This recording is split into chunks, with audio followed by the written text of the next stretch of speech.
In our feature story segment today, we go back 13 years for Farmweek Flashback.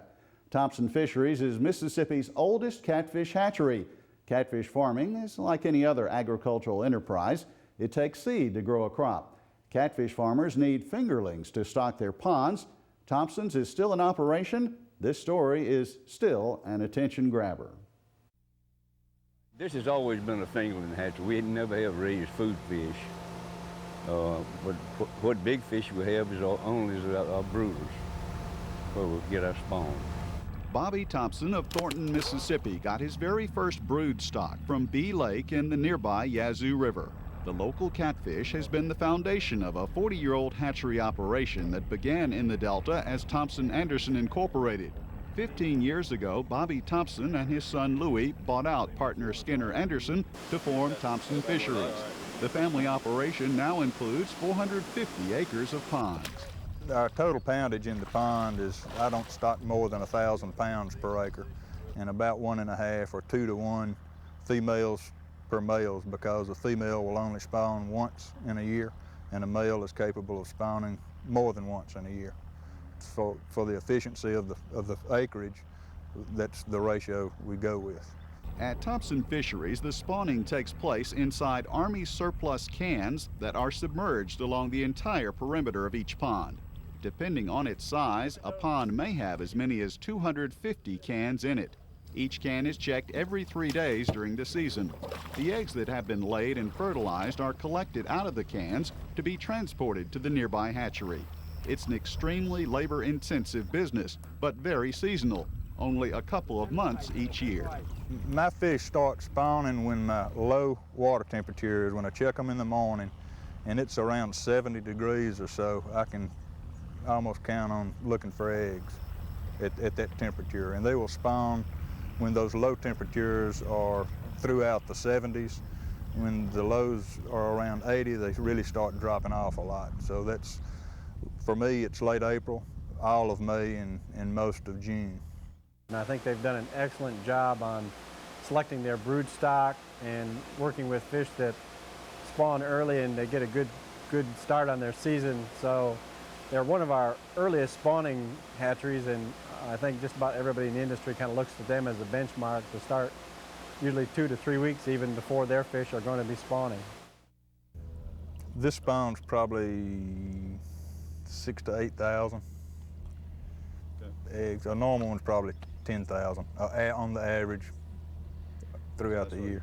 The eggs need oxygen like a living, breathing catfish, so they are moved as quickly as possible after being collected out of the ponds. At the building, the water temperature in the transport box is regulated to match that of the hatchery, which is 80 degrees. The spawn are then placed in underwater baskets in the hatchery. And those paddles you see in the background act is the same as the male catfish. He tends to the spawn after it's been spawned, and keeps action to get oxygen into the center of the spawn. And that's a principle of those paddles there. They have to move around, to hatch. These spawn have been in the hatchery 3 days. Some movement is noticeable and will continue until hatch occurs. The eggs hatch 6 days after being placed in their temperature-controlled environment. They fall through the basket they were in to the bottom of the tank. The young catfish are now called sack fry. When they hatch, they have this yolk sac that they feed off of for another 7 to 10 days, and we like to have them at a stage called swim up. That's when they've already absorbed that yolk sac and they're up on the top of the water feeding, actively feeding. That's the time that they're ready to be stocked. Fish at the swim-up stage are located in tanks at another building at the Thompson operation. Yeah, these have been on feed for about 3 days now, and at this point they're ready to be stocked in the pond. At any given time during the season, there are 24 to 25 million fish in the hatchery complex. That may sound like an unbelievable number until you take a close look at how many tanks there are and the number of fish in each one. The bottom of this tank appears to be painted a dark color. What you actually are looking at are tiny, tiny catfish. These are about 3 days after hatching. At any given time, this tank will have 1 million to 1.5 million of them in it. Thompson Fisheries primarily sells to producers in the Delta area, but they have shipped all over the United States, from Delaware to Washington State. There have even been some international destinations along the way, including Taiwan and Brazil. You will find another type of fish around the Thompson operation besides catfish. Tilapia are being used to enhance the efficiency and the production in a couple of ways. For example, instead of having to clean the hatching baskets by hand, Louis Thompson simply puts them in a tank of tilapia, and the fish do the work. The other function of the tilapia is that behind these nets I stock tilapia to eat the excess feed that gets through this net, and it helps keep the backside of this net much cleaner, and it reduces the incidence of bacterial infections, ammonia buildup. It keeps my water a lot cleaner and the survival of the fry a lot higher. When you've been in the business as long as they have and you have your practices established, it makes it very smooth running, and you can take advantage of the better temperature years like we're having this year, get your spawns early, and get your production up and going to take advantage of the growing season. I think this is a good example of, fish husbandry at its best. From Thornton, Mississippi, I'm Leighton Spann reporting.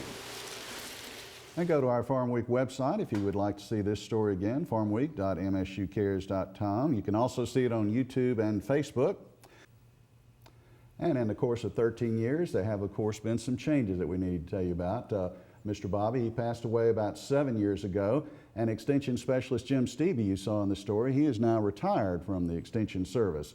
Now, the operation itself still very much going strong. Louis is continuing to run it, but it is a smaller operation from over 400 acres of ponds. Now it's about 220 due to the industry itself shrinking. That has hurt the fingerling business, so he has cut out those ponds that are kind of costly and now down to 220 acres. He's also diversified, doing some game fish now, bass and brim. Mm-hmm.